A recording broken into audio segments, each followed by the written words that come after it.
I have a dream that one day this nation will rise up and live out the true meaning of its creed. We hold these truths to be self-evident, that all men are created equal.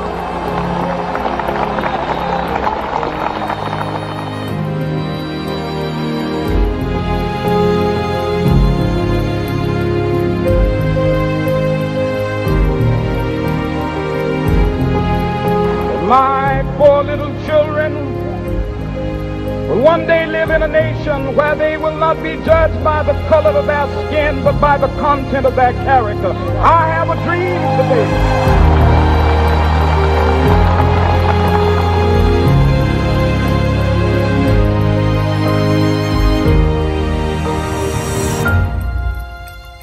Free at last, free at last. Thank God Almighty, we are free at last. Joia, gente, boa noite, é muito bom estar aqui com vocês, depois de pouco mais de 20 dias de descanso com a família. A gente teve a oportunidade de sair juntos para Vila Velha, no Espírito Santo, fazendo uma viagem de carro, mais de 1.300 quilômetros, com um bebê de 10 meses, dá para imaginar, né?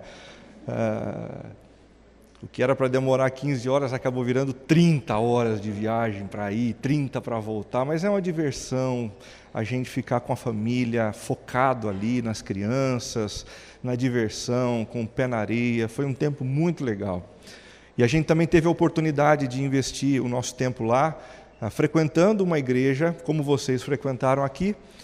A gente, nos domingos que passamos por lá, estivemos na missão Praia da Costa, do pastor Simon Araújo, um pastor que já foi da igreja presbiteriana, hoje ele não é mais, é líder dessa igreja que ele plantou, tem mais de 4.000 membros, e a gente teve um tempo muito legal. Como foi gostoso para mim, que ministro a palavra aqui todos os domingos, poder sentar e dizer: Deus, por favor, fala comigo hoje. Como eu fui abençoado, como eu fui enriquecido pela ministração de outros pastores que eu ouvi. Isso fez bem para o meu coração, fez bem para a minha alma, fez bem para a minha família, e a gente está voltando renovado para cá. E a gente chega para concluir essa série que foi muito bem conduzida pelo Edgar, pelo Túlio, pelo Lucas, uma série para conversar sobre a vida desse homem espetacular, né? Martin Luther King, um homem que fez diferença, fez história, que acabou marcando a sua geração com os valores que estavam impregnados no seu coração. Eu tenho um sonho. Como a gente já ouviu muito até aqui sobre o Martin Luther King através dos nossos outros pregadores, hoje eu não vou gastar muito tempo nisso não, apenas destacar o que me chama a atenção na biografia do Martin Luther King. 3 coisas simples. Em primeiro lugar, a sua capacidade de sonhar com um mundo melhor, mesmo enquanto muitos de seus pares haviam sido tragados pela desesperança. Alguns negros tão oprimidos nos Estados Unidos, pelo preconceito, já estavam tão cansados que acabavam dizendo: é melhor a gente ficar quieto, é melhor a gente não mexer nesse vespeiro, é melhor a gente aceitar o fato de que o mundo é assim mesmo. Muita gente já não lutava mais, mas isso não aconteceu com o Martin Luther King. Mesmo debaixo do calor, da pressão, do preconceito, ele ainda sonhava com a possibilidade de ver com os próprios olhos um mundo diferente. A segunda coisa que me chama a atenção na biografia dele é a sua capacidade de preservar a ternura. Preservar a ternura. Mesmo num contexto de tanto ódio quanto aqueles que que estavam na sociedade do seu tempo, né? Teve muita gente, durante a briga do Martin Luther King para estabelecer a igualdade nos Estados Unidos, que dizia para ele assim: você está sendo leve demais, você deveria ser um pouco mais briguento, você tinha que colocar mais a faca nos dentes. Muitos negros norte-americanos se revoltaram nos Estados Unidos contra Martin Luther King. Eles queriam que a paz fosse estabelecida pela violência, pela força, e ele dizia: isso não é possível. Se a gente fizer isso, a gente arruma uma coisa e a gente destrói outra. A gente precisa manter a ternura. A terceira coisa que me chama a atenção na biografia dele é a sua capacidade de lidar com o medo. A sua capacidade de lidar com o medo, alimentando-se constantemente das promessas enraizadas na palavra de Deus. Medo, isso mesmo, medo. A gente às vezes pinta algumas pessoas do nosso tempo, da nossa história, ou até mesmo do mundo bíblico como heróis, né? Gente que não sofre, gente que não passa por depressão, gente que não se entristece. Martin Luther King era gente como a gente. Gente como a gente. E muitos dos seus amigos diziam que ele passava às vezes noites em claro, ele perdia o sono, ele acordava de manhã com medo de que naquele dia ele fosse assassinado. Medo de morrer. Mas ele lidava com o medo que pairava no coração e na mente dele, sempre baseando a sua vida nas promessas de Deus, promessas que foram encontradas nas Escrituras Sagradas, na palavra de Deus. E a gente sabe disso porque no seu famoso discurso que a gente tem lido aqui, domingo após domingo, parte das Escrituras são citadas. Acompanhe comigo o trecho final do sermão do Martin Luther King. Eu tenho um sonho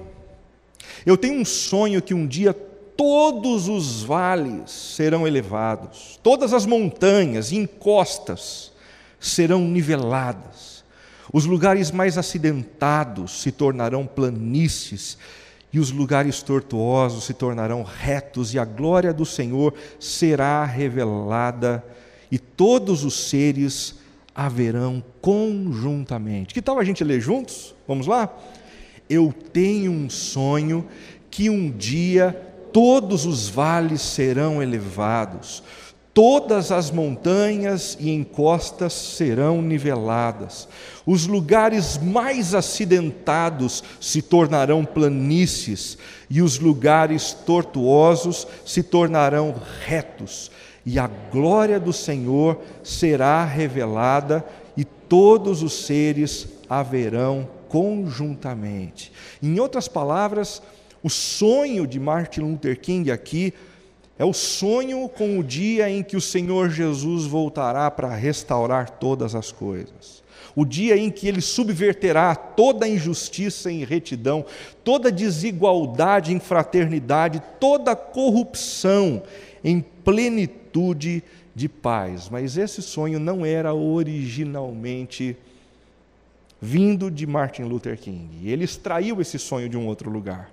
Ele extraiu esse sonho da palavra de Deus, de uma palavra revelada por Deus ao coração de um profeta que viveu 7 séculos antes do nascimento de Jesus. O seu nome era profeta Isaías. Acompanhe a leitura dessa profecia lindíssima na qual a gente vai refletir hoje. Consolem, consolem meu povo, diz o seu Deus. Falem com carinho a Jerusalém. Digam-lhe que seus dias de luta acabaram e que seus pecados foram perdoados. Sim, o Senhor castigou em dobro por todos os seus pecados. Ouçam, uma voz clama: abram caminho no deserto para o Senhor, preparem para o nosso Deus uma estrada reta na terra desolada. Aterrem os vales, nivelem os montes e as colinas, e direitem as curvas, tornem planos os trechos acidentados. Então a glória do Senhor será revelada, e todos a verão. O Senhor falou. Uma voz disse: clame. eu perguntei: o que devo clamar?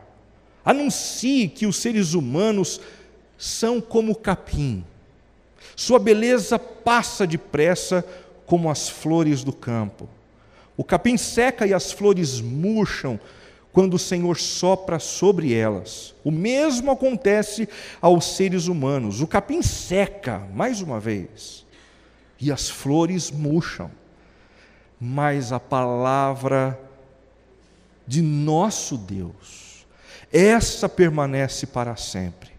Ó Sião, mensageiro de boas notícias, grite do alto dos montes, grite mais forte, ó Jerusalém, grite sem medo.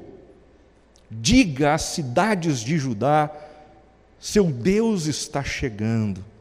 Sim, o Senhor soberano vem com poder, com um braço forte, e com um braço forte governará. Vejam, ele traz consigo sua recompensa. Com o pastor ele alimentará seu rebanho, levará os cordeirinhos nos braços e os carregará junto ao coração. Conduzirá ternamente as palavras com as suas crias. Uma excelente revelação da parte de Deus através do profeta Isaías. Mas para a gente entender o peso dessas palavras, a beleza dessas palavras, o quanto elas foram significativas para o povo de Deus naquele momento histórico, a gente precisa entender o contexto dessa palavra. Que contexto é esse? Por volta do século 7 a.C., o povo de Deus chegou a um nível de degradação espiritual, de afastamento de Deus, de vida absurda, sem precedentes na história da humanidade. A coisa ficou feia. O Senhor estava perplexo com o que ele via como prática, como corrente dentro do seu povo. A bem da verdade, o povo de Israel sempre viveu uma vida complicada, desorientada, que não se pautava pela lei do Senhor. Mas nos últimos governos do povo de Deus, liderados por Joaquim e Zedequias, as coisas perderam o pé. E então a apostasia se tornou absurda e insuportável. O que é que aconteceu? Que tipo de prática estava ocorrendo dentro do povo de Deus que deixou o nosso Deus tão perplexo, tão irado, tão ferido, tão indignado? Para a gente descobrir isso, a gente precisa ouvir a profecia de um outro homem que viveu no mesmo período de Isaías. O seu nome era Jeremias. No capítulo 5 do seu livro, ele revela alguns dos problemas existentes dentro do povo de Deus. O primeiro deles está nos versículos 7 e 8. Ele fala a respeito de uma imoralidade sexual tamanha, imponente, irresponsável. Eu os alimentei, disse o Senhor. Eu dei a eles o sustento que eles precisavam. Eu dei tudo o que eles clamaram a mim, até que estivessem satisfeitos. E, no entanto, ingratos, cometeram adultério e se reuniram para ir a prostíbulos. São garanhões, cheios de desejo, cada um relinchando para a esposa do seu próximo. Em outras palavras, é como se o Senhor estivesse dizendo: eles se tornaram animais, escravos dos seus próprios instintos. Eles perderam aquilo que os diferenciava dos outros seres humanos: razão, bom senso. Eles se deixaram levar por seus desejos. No Novo Testamento bíblico, a palavra imoralidade vem da palavra porneia. E a palavra porneia é a palavra que está por trás de todo e qualquer tipo de desarranjo na área da sexualidade. Relacionamentos sem compromisso, relacionamentos de adultério, relacionamentos de prostituição, pornografia, homossexualidade. A Bíblia diz que o Senhor sentiu um verdadeiro golpe no coração ao ver essas coisas. Imoralidade sexual no meio do seu povo. A segunda coisa que ele viu foi violência incontida, grande violência. Suas armas são mortais, são guerreiros, são valentes, eles sabem se ferir, eles sabem se machucar. Quando um deseja ferir o outro, eles sabem como fazer isso. E eles fazem muito bem. Maltratam, puxam o tapete, falam pelas costas, são violentos, são maus. Versículo 19 fala a respeito de uma idolatria interesseira. Vocês, meu povo, se entregaram a deuses estrangeiros. Por quê?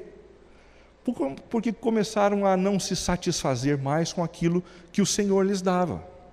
É exatamente isso que a gente faz quando a gente não se satisfaz com o nível social que Deus nos dá, com as amizades que a gente tem, com os talentos que a gente possui, com as oportunidades de trabalho que a gente tem. Então a gente começa a buscar subterfúgios, outros caminhos, outros deuses que possam fazer aquilo que o nosso coração quer. O Senhor se irritou profundamente com isso. A sua paciência chegou ao limite. Versículos 30 e 31, mentira compulsiva. É engraçado, né? A gente costuma meio que colocar uma escala de valores para os nossos pecados. A gente julga que alguns são mais complexos, mais profundos e mais abomináveis do que os outros. Mas aos olhos de Deus, não. As mentiras são tão prejudiciais e nocivas aos olhos de Deus quanto os outros pecados citados aqui anteriormente. Igualmente, no mesmo nível, os profetas fazem profecias falsas, diz indignado o Senhor. Ao invés dos profetas e dos sacerdotes trazerem uma palavra para o povo dizendo: ei pessoal, acordem, vamos mudar a nossa vida, o nosso procedimento, porque o Senhor está irritado com a gente. Não, eles optaram por um discurso mais clean, um discurso mais light, para que as pessoas não se afastassem, para que as pessoas não ficassem chateadas com eles, para que as pessoas continuassem contribuindo com o templo. E o Senhor olha para isso e diz: está tudo errado, não é para ser assim. E a paciência do Senhor chegou ao seu limite. Por fim, no versículo 12, ele menciona o senso de impunidade que chegou no coração do povo de Deus. Porque eles faziam todas essas coisas, e no final ainda diziam: quer saber? O Senhor não vai se incomodar com isso. O Senhor não vai nos incomodar com isso. Ele não vai se mover nos céus, Ele não vai andar no nosso meio, Ele não vai nos castigar, Ele não vai tecer sobre nós disciplina. É o que acontece mais ou menos quando uma criança, um bebê, começa a fazer coisas erradas e olha para o pai e para a mãe e ela percebe que o pai e a mãe não lhe repreendem. Ela continua, ela vai avançando, com um senso de impunidade, com um senso de que nada vai impedir o desenvolvimento dos seus planos. Um nível de degradação espiritual absurdo. Como consequência, Deus permitiu que o rei da Babilônia, o rei de um outro povo vizinho, poderoso, Nabucodonosor, se levantasse contra Israel e o subjugasse. Isso mesmo. O Deus de Israel, o Senhor que reuniu e fez prosperar o seu povo, o Senhor que emprestou o próprio nome para designar e identificar uma nação, descontente, furioso, levantou um governante poderoso para que então esse governante guerreasse contra o seu povo. Parte do povo de Israel foi levado cativo e passou a viver debaixo da opressão de Nabucodonosor como um povo vassalo, um povo escravo. O texto de Hebreus capítulo 12 nos ajuda a entender um pouquinho esse movimento do Senhor, que para alguns de nós pode parecer um movimento muito estranho. Olha o que o versículo 5 e o versículo 6 dizem. Não despreze a disciplina do Senhor, não desanime quando Ele o corrigir, pois o Senhor disciplina a quem Ele ama e castiga todo aquele que aceita como filho. Normalmente a gente entende a disciplina como algo ligado ao mal. Disciplina gera dor, então dor não pode ser algo vinda do bem. Quem disciplina os seus filhos, quem castiga os seus filhos, está fazendo mal a eles. Mas o profeta diz que o Senhor pensa exatamente o contrário. Disciplina para o Senhor é fruto do amor. É fruto de um coração que se importa. É fruto de um coração que diz assim: eu não posso permitir que aqueles a quem eu amo continuem vivendo de uma maneira tão perversa e tão contrária ao bem que eles tanto almejam para eles. O autor de Hebreus, no capítulo 12 ainda, no versículo 11, amplia essa conversa sobre a disciplina de Deus, dizendo: nenhuma disciplina é agradável no momento em que é aplicada. Gera dor, machuca, fere. Quando Deus estende a mão dele para nos disciplinar, para nos corrigir, para derramar sobre nós o seu castigo, dói. Lágrimas escorrem. Incompreensão surge. A gente fica perdido dizendo: como é que Deus foi capaz de fazer isso comigo? Como se esse movimento de Deus fosse um movimento oriundo do seu ódio. Mas na verdade, ele é fruto do amor. Quando a disciplina é exercida, ela é dolorosa. Mais tarde, porém, olha que coisa linda. Essa disciplina produz uma colheita de vida justa. Mais interessado do que em nos oferecer uma vida tranquila, mais interessado do que resolver os nossos problemas mais urgentes, está o Senhor em produzir em nós gente justa. Deus está fazendo isso comigo e Deus está fazendo isso com você. E Ele vai fazer o que Ele tiver que fazer para que isso aconteça. Não importa quão dura seja a situação pela qual você e eu tenhamos que passar, se isso for necessário, o doloroso vai vir, para que então emerja dessa semeadura uma vida justa e uma vida de paz.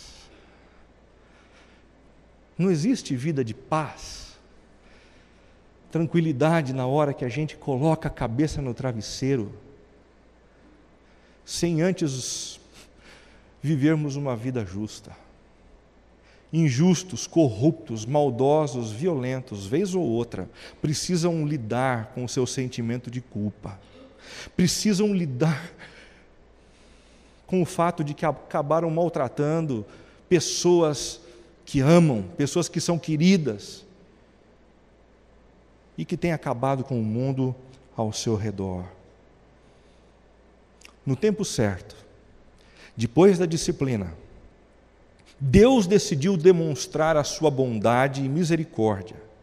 Deus decidiu demonstrar a sua bondade e misericórdia, iniciando um processo de restauração de todas as coisas. Eu estou fazendo novas todas as coisas, o mesmo que feriu, o mesmo que machucou, o mesmo que fez sangrar, agora é o Deus que vai tratar daquilo que nos gera dor.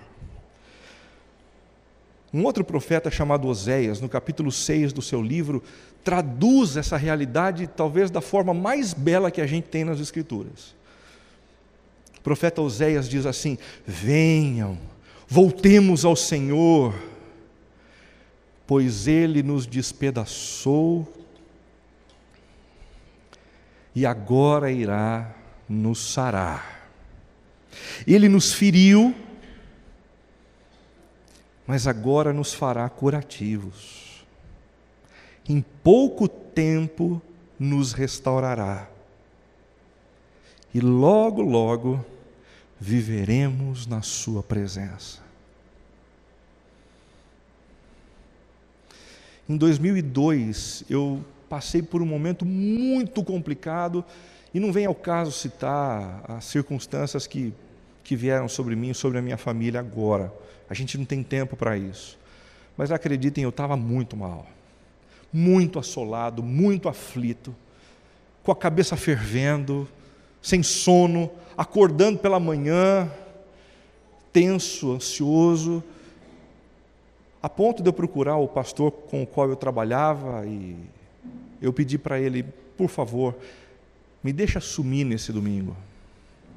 Eu não quero ir para a igreja, eu acho que eu não consigo ir para a nossa igreja, eu não consigo pregar, eu não consigo ensinar, eu não consigo orar, eu estou fraco. Me libera um domingo, por favor.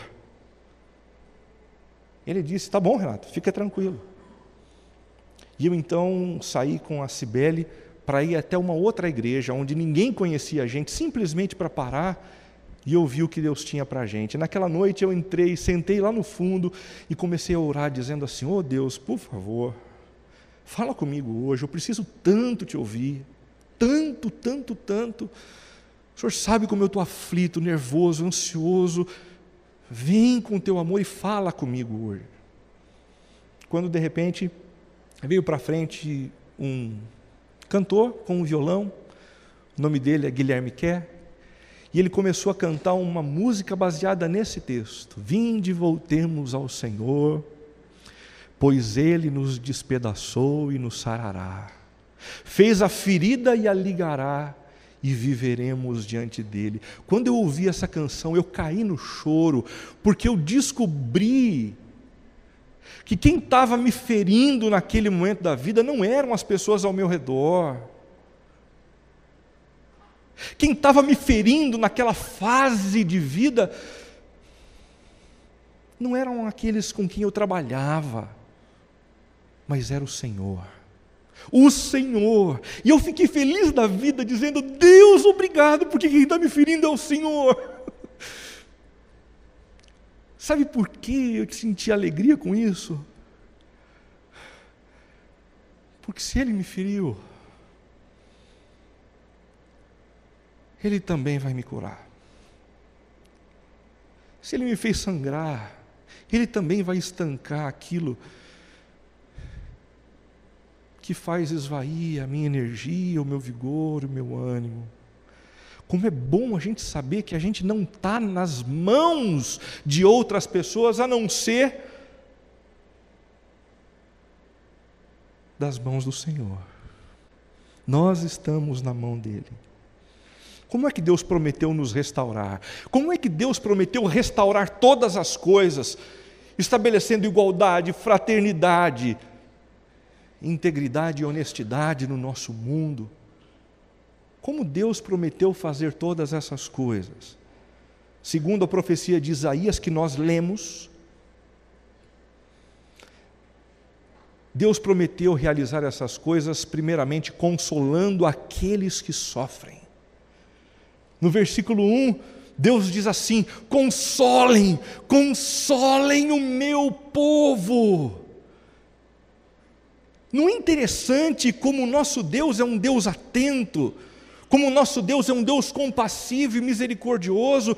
Ele não está simplesmente preocupado em resolver coisas grandes demais, mas com aquilo que com aquilo que se passa no nosso coração. Ele sabe quando a gente está sem chão, quando a gente está desequilibrado, e Ele diz: consolem-se uns aos outros com a minha consolação, eu estou preocupado com vocês.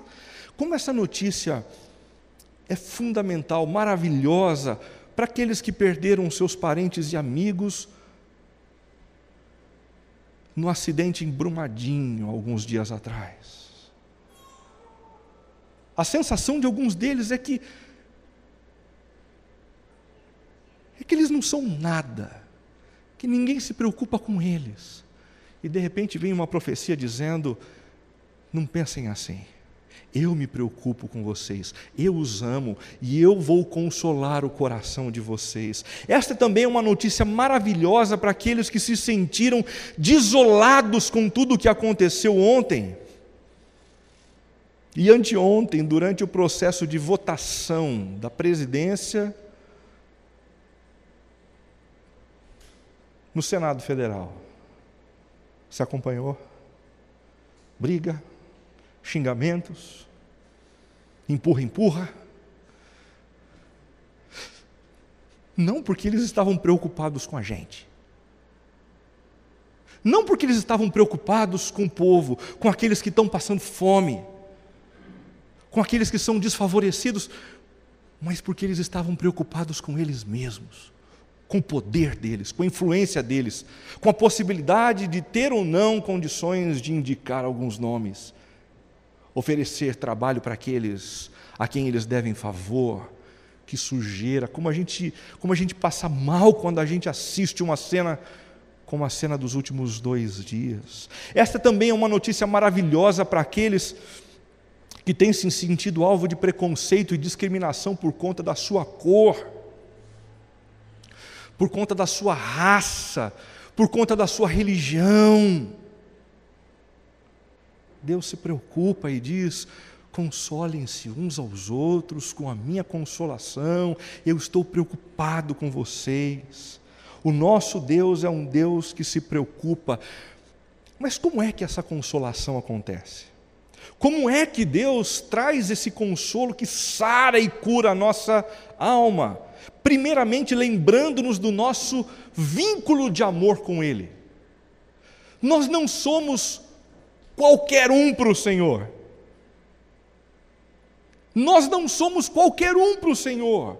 Diante dEle nós temos nome, nós temos sobrenome, Ele se importa com a gente. E Ele diz no versículo 1: consolem e consolem o meu povo. Interessante esse pronome possessivo, né?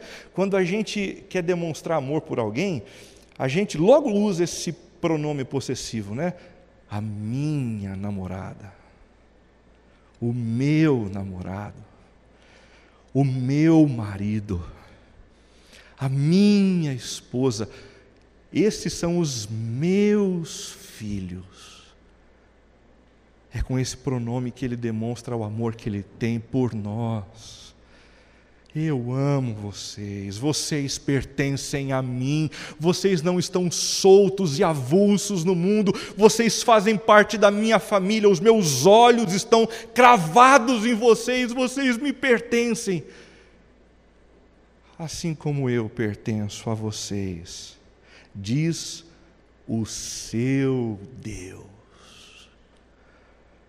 Deus também procura exercer esse consolo, tratando-nos com ternura e afetividade.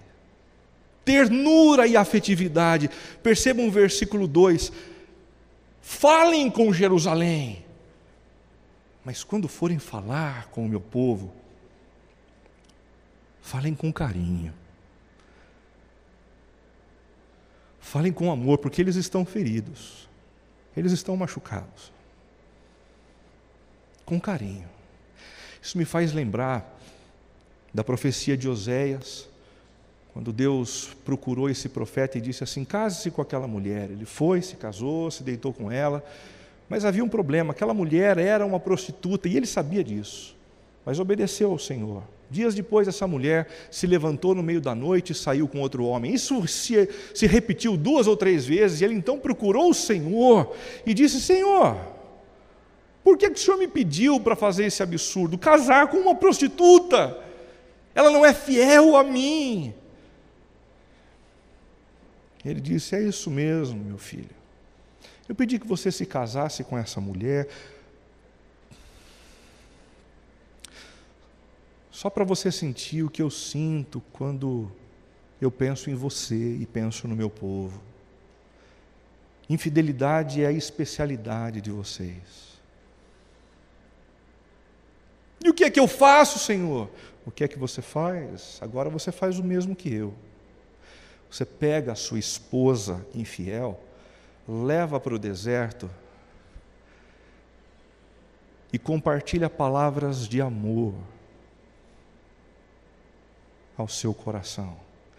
Vai reconquistar a sua esposa, assim como eu tenho tentado reconquistar diariamente o coração do meu povo, com ternura, com amor.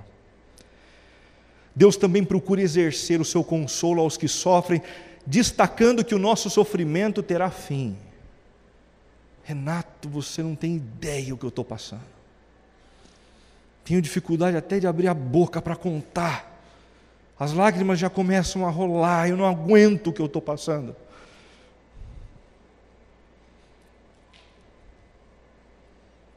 Digam-lhes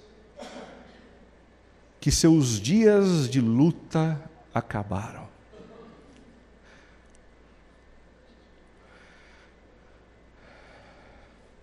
O nosso Deus está tentando dizer para a gente que, por pior que seja a nossa dor e o nosso sofrimento, esse sofrimento terá fim. Esse sofrimento terá fim. E por fim anunciando o perdão dos nossos pecados. Deus está nos consolando dessa forma também. Lembra daquilo que você fez e não deveria ter feito.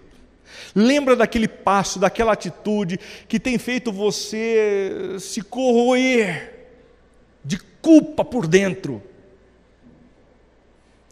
O Senhor está se voltando para você hoje e dizendo assim: está pago. Está pago. Através do sacrifício do meu filho na cruz, você não me deve mais nada. Quando eu olho para você, a única coisa que eu consigo enxergar é o meu filho amado. A minha filha querida, vocês estão perdoados. O apóstolo Paulo, em 1 Coríntios, capítulo 1, de 3 a 4, amplia essa coisa do Deus Consolador. Olha que bonito o texto que ele escreveu. Bendito seja o Deus e Pai do nosso Senhor Jesus Cristo, Pai das misericórdias e Deus de toda consolação. Toda consolação está nas mãos dEle. Ele que nos consola em todas as nossas tribulações, para que com a consolação que recebemos de Deus, possamos consolar os que estão passando por tribulações. O nosso Pai é o Pai de toda consolação, que é capaz de nos consolar em todas as circunstâncias. Ah, Renato, você não tem ideia do que eu estou passando. Não importa. O Pai de toda consolação pode curar essa ferida.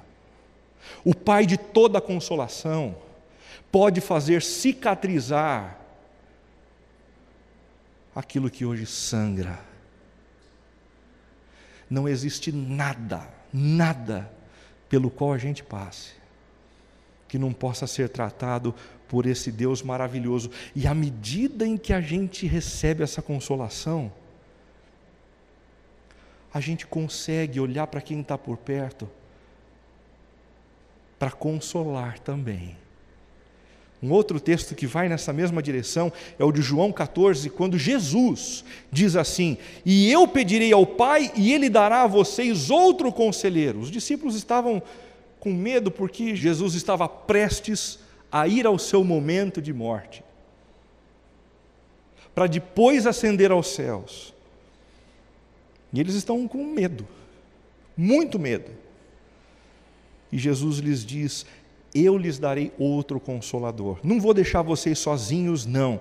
O Espírito da verdade, o Espírito de Deus, chegará sobre vocês. O mundo não pode recebê-lo porque não o vê nem o conhece.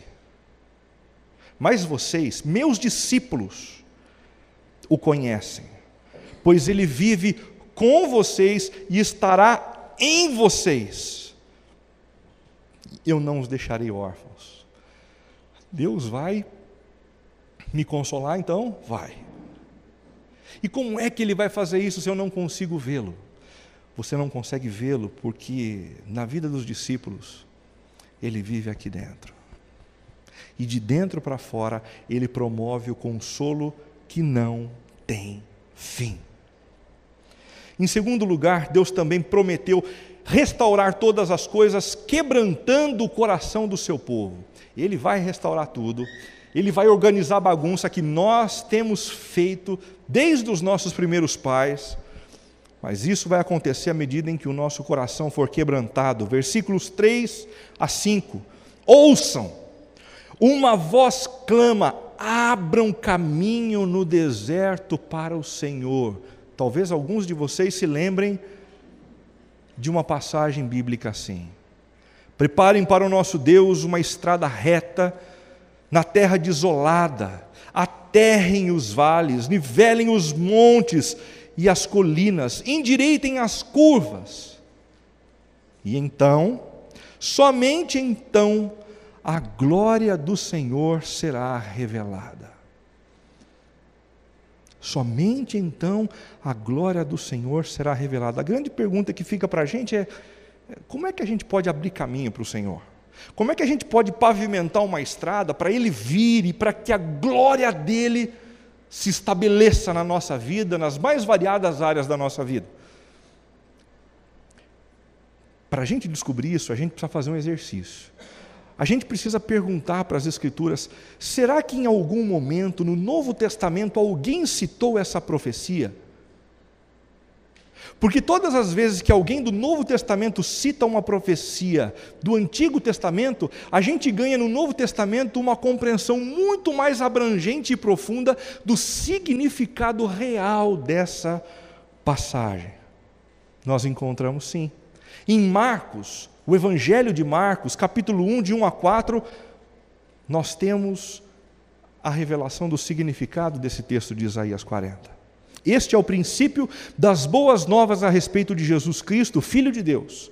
Iniciou-se como o profeta Isaías, percebam, escreveu: envio o meu mensageiro adiante de ti, e ele preparará o teu caminho. Ele é uma voz que clama no deserto: preparem o caminho para a vinda do Senhor, abram a estrada. Lembram da história da estrada?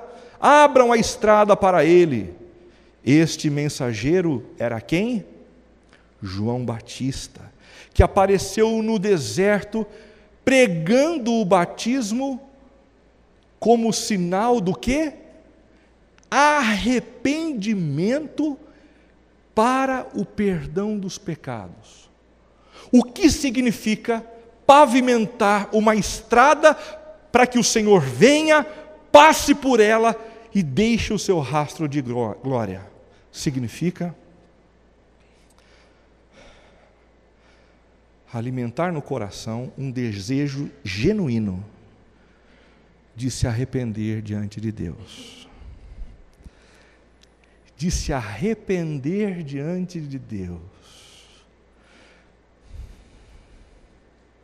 Enquanto a gente não reconhece as nossas falhas, a glória de Deus não se manifesta.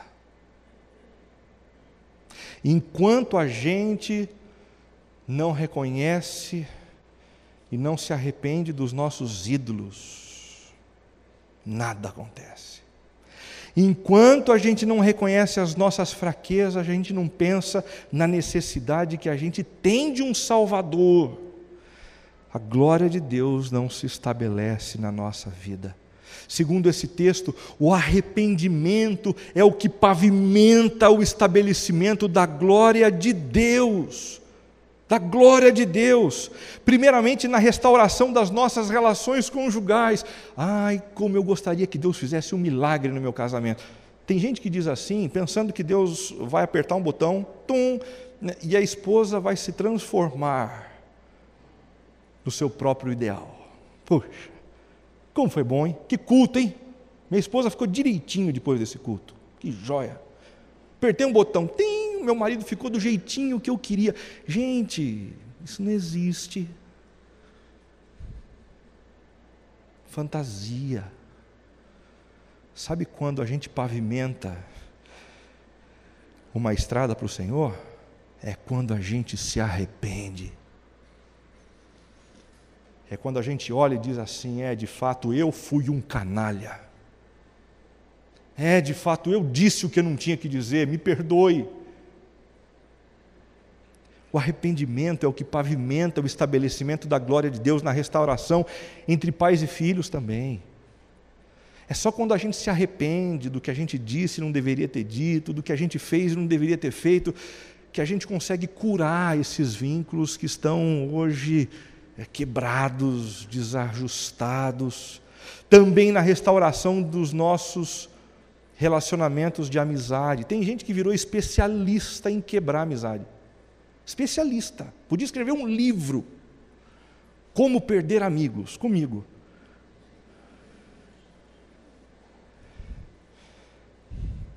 Você quer resolver esse problema? Para de colocar a culpa nos outros. Para de ficar destacando o que é que os outros têm que te irrita. E se arrepende diante do Senhor, pavimentando assim a chegada dele na sua vida, para que a glória de Deus transforme os seus relacionamentos interpessoais. Deus pode restaurar todas as coisas, inclusive a nossa vida financeira. Mas se a gente se arrepender dos nossos pecados, que tem feito da gente sempre quebrada e gente sempre em dívida. 2 Coríntios 7, capítulo 7, versos 9 e 10, vão nessa direção dizendo: a tristeza segundo Deus não produz remorso, mas sim um arrependimento que leva à salvação. Não basta que você saia daqui triste e pesaroso por conta dos seus erros. Se você fizer isso, você pegou o pior do que você poderia pegar aqui hoje. Porque se existe alguma coisa que a gente não quer gerar aqui hoje, é peso. A nossa tristeza deve levar-nos a um arrependimento diante de Deus. Deus, me perdoe porque eu fiz isto, me perdoe porque eu sou assim, me transforme. Quando a gente faz isso, o arrependimento nos leva à restauração. A gente pavimenta o caminho para que a glória de Deus se estabeleça na nossa vida. Se o meu povo, diz 2 Crônicas 7,14, o meu povo, está vendo aqui o pronome possessivo, meu, que eu amo. Se o meu povo que se chama pelo meu nome se humilhar e orar, buscar a minha face e se afastar dos seus maus caminhos, dos céus o ouvirei, perdoarei o seu pecado e curarei a sua terra. Deus está restaurando todas as coisas, nos consolando, nos convidando ao arrependimento e também resgatando a centralidade da sua palavra. Percebam os versos 6 e 8. Uma voz disse: clame, anuncie que os seres humanos são como capim. Sua beleza passa depressa, como as flores do campo, o capim seca e as flores murcham, mas a palavra do nosso Deus permanece para sempre. Segundo o profeta, nós somos palha, nós somos capim, nós murchamos, o que permanece é a palavra do Senhor. Mas é exatamente o contrário que a cultura está tentando cravar no nosso coração. A nossa cultura está tentando dizer o seguinte: a palavra de Deus é velha, é caduca. Ela é um livro que que não se encaixa para a vida do homem contemporâneo. É muito antigo, né? É muito velho. Talvez se a gente fizesse uma adaptação, mas, puxa, quantos 1000 anos, não?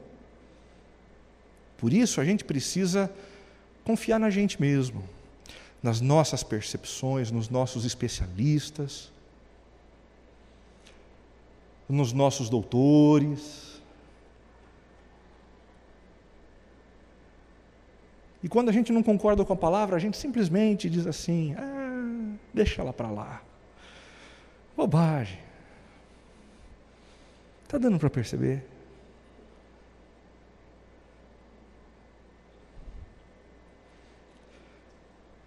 O que Isaías está tentando dizer para a gente é que construir uma vida baseada nas nossas percepções humanas,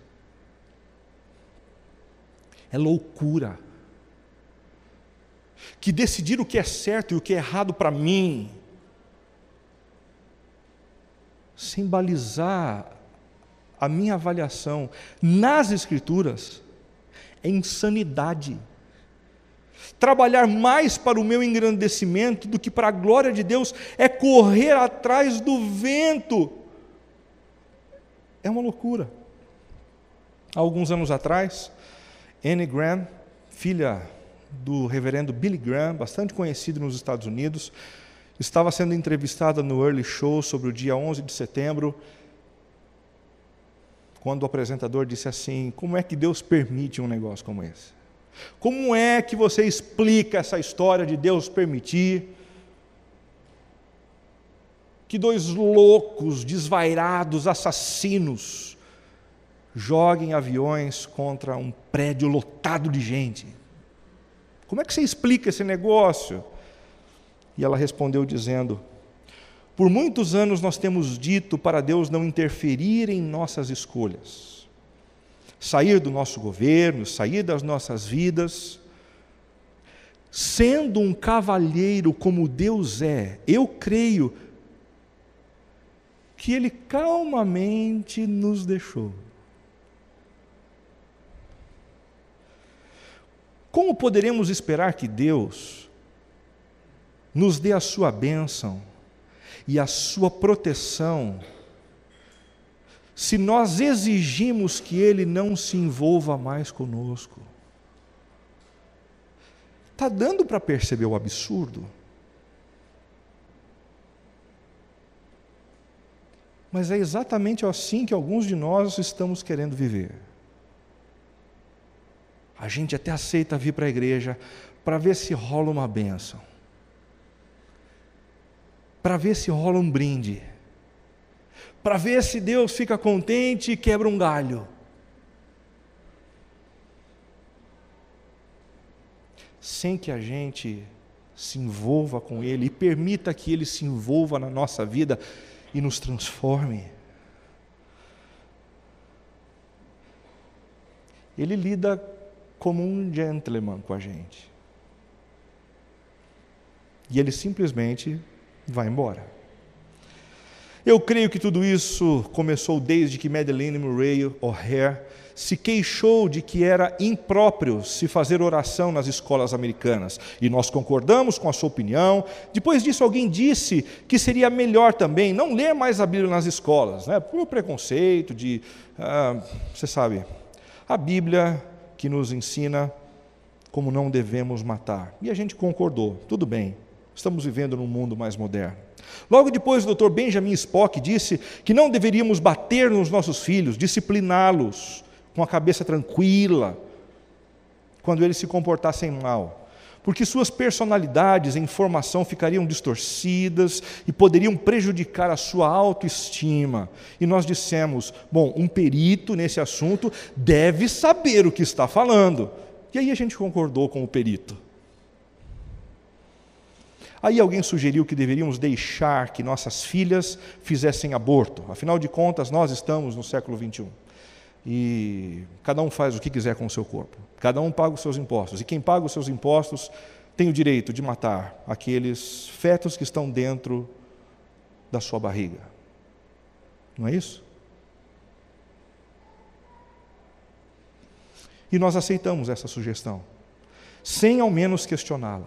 Em seguida, algum membro da nossa mesa administrativa escolar, muito sabido, disse que como rapazes, serão sempre rapazes, meninos, os meninos são sempre meninos.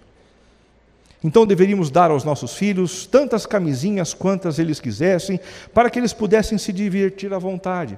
Assim como eles jogam videogames, assim como eles vão a um parque de diversão, jogam bola, nadam. Porque afinal de contas, sexo, diz a nossa cultura, nada mais é do que uma função biológica, assim como comer, beber, dormir e defecar. E nós dissemos, é isso mesmo, está certo. A indústria de entretenimento então disse, vamos fazer shows de TV, filmes que promovem a profanação, violência e sexo ilícito. Vamos gravar música que estimule o estupro, drogas, assassinato, suicídio e temas satânicos. E nós dissemos, isso tudo bem, isso é tranquilo, é diversão. Isso não produz um efeito prejudicial. Então que façam isso. É triste como as pessoas simplesmente culpam Deus pelas tragédias que enfrentam e não entendem porque o mundo está indo a passos largos para esse inferno no qual a gente está vivendo. Sendo um cavalheiro como Deus é, eu creio que Ele calmamente nos deixou. Como poderemos separar ou esperar de Deus nos dê a sua bênção e sua proteção se nós exigimos que Ele não se envolva mais conosco? Gente, voltando para Martin Luther King, eu creio que Deus restaurará sim a igualdade sonhada por ele, mas isso só ocorrerá à medida em que a gente se curvar ao que a Bíblia diz a respeito de quem nós somos. A gente só vai se considerar igual, independentemente da cor, da raça, se os nossos olhos forem fincados nas Escrituras, para a gente descobrir que a gente é filho de um mesmo Deus, irmão, membro de uma mesma família. Deus vai restaurar também a fraternidade sonhada por Martin Luther King, mas isso só ocorrerá à medida em que nós nos curvarmos a respeito do que a Bíblia diz a respeito do que é amor e do como o amor é manifestado. Deus restaurará também a justiça sonhada por Martin Luther King, mas isso só ocorrerá à medida em que nos curvarmos ao que a Bíblia diz a respeito da santidade de Deus. Eu também acredito que Deus restaurará a integridade sonhada por Martin Luther King. O nosso mundo vai ser um mundo mais honesto, sim, mas isso só ocorrerá à medida em que nos curvarmos ao que a Bíblia diz a respeito da importância da verdade. Deus vai restaurar todas as coisas. O sonho de Martin Luther King vai se tornar realidade. A utopia vai ter espaço na história. Mas quando a gente se arrepender dos nossos maus caminhos e a gente se deixar encher, moldar e redimensionar pela palavra do Senhor. Por fim, para a gente terminar, Deus prometeu restaurar todas as coisas, entrando na história para nos pastorear. E agora se deliciem com o final de Isaías, versos 9 a 11. Grite, diz o Senhor, vocês que me ouvem, gritem mais forte, gritem sem medo, dizendo que o seu Deus está chegando, com braço forte governará, como pastor ele alimentará o seu rebanho, levará os cordeirinhos nos braços e os carregará junto ao coração, conduzirá ternamente as ovelhas com suas crias. Gritem, eu vou entrar na história. Que outra espiritualidade no planeta revela a disposição de um Deus de largar o seu lugar de glória para assumir uma forma humana, a fim de nos pastorear com o seu amor, trazendo-nos para perto do seu próprio coração. Uma promessa. Pergunta: essa é uma promessa sobre a qual a gente ainda pode depositar a nossa confiança? Isso ainda está por acontecer? Resposta: não. Isso aqui não está mais para acontecer. Por uma razão muito simples. Isso aqui já aconteceu. Deus já entrou na história. Deus já assumiu a forma humana. Deus já tem nos pastoreado como ovelhinhas que fazem parte do seu rebanho. E quem afirmou isso? O próprio Jesus. Em João capítulo 10, de 11 a 16, ele diz: eu sou o pastor. Lembram que eu disse que eu viria? Lembram que eu disse que eu entraria na história? Entrei, estou por aqui. Eu sou o bom pastor. O bom pastor sacrifica a sua vida pelas ovelhas. Eu sou o bom pastor, eu conheço as minhas ovelhas e elas me conhecem. Elas ouvirão a minha voz. Nem todo mundo vai me ouvir, nem todo mundo vai se render, nem todo mundo vai me acolher como Salvador, mas as minhas ovelhas sim. Elas ouvirão a minha voz, e haverá um só rebanho e um só pastor. O bom pastor sacrifica a sua vida pelas ovelhas. O que nós temos diante da gente hoje é o símbolo desse sacrifício. Deus entrou na história para nos trazer consolo.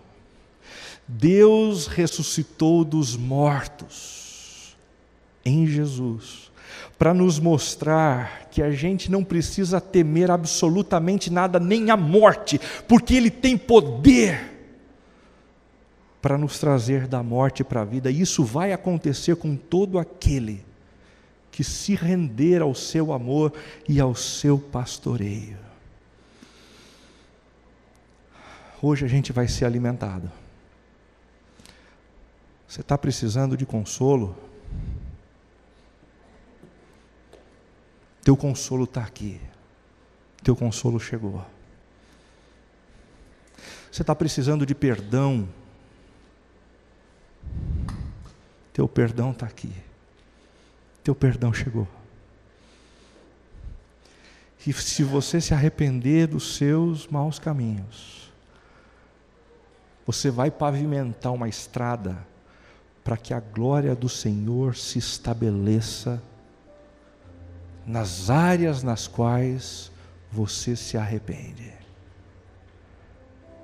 Para isso eu quero te dar a oportunidade de fechar os teus olhos e conversar com o nosso Deus. Do que é que você precisa se arrepender nessa noite? Diga isso para Ele. Você precisa de consolo? Do que é que você precisa? Clame ao Senhor, porque nesse momento Ele tem para oferecer a você o que você tanto necessita.